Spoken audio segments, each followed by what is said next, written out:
ہم پچھلے 50 سال سے لال حویلی کے باہر یوم آزادی مناتے ہیں اسکول لائف سے، اور اس میں تمام لوگ شریک ہوتے ہیں۔ یہ پاکستان کے شہداء کے لیے، غازیوں کے لیے، مجاہدوں کے لیے، اور جنہوں نے پاکستان کے لیے قربانیاں دی ہیں ان کی یاد میں دن مناتے ہیں۔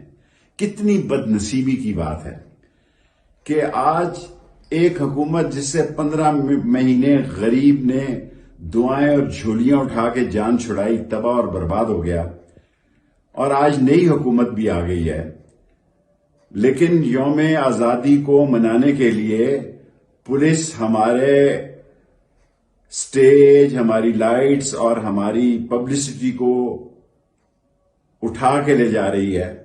کل ہم نے 13 اگست رات 10 بجے لال حویلی کے بعد لال حویلی کے باہر اپنے شہداء، اپنے ملک کے جانثاروں کو ملی نغموں کے ساتھ خراج عقیدت پیش کرنا ہے، اور بعض لوگوں کی عقل پہ ماتم کرنے کو دل کرتا ہے۔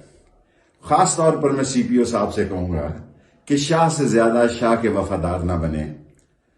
یہ ایک آدھے گھنٹے کا فنکشن ہے جو 13 تاریخ کو رات 10 بجے شروع ہو جائے گا اور 12:01 پہ ختم ہو جائے گا، اور یہ اس شہر کی روایت ہے۔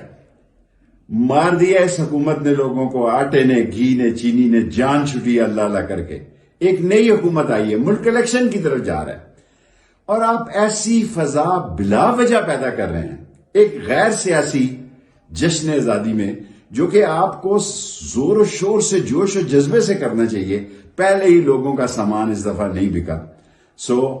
انشاءاللہ تعالی مجھے اللہ سے امید ہے کہ جو متعلقہ لوگ ہیں وہ اس بات کا نوٹس لیں گے، اور جو ذمہ داران ہیں وہ اس بات کا نوٹس لیں گے، اور ہمارے کل 13 اگست کے رات 10 بجے کے لال حویلی کے باہر جشن آزادی کے جلسے میں رکاوٹیں نہیں کھڑی کریں گے۔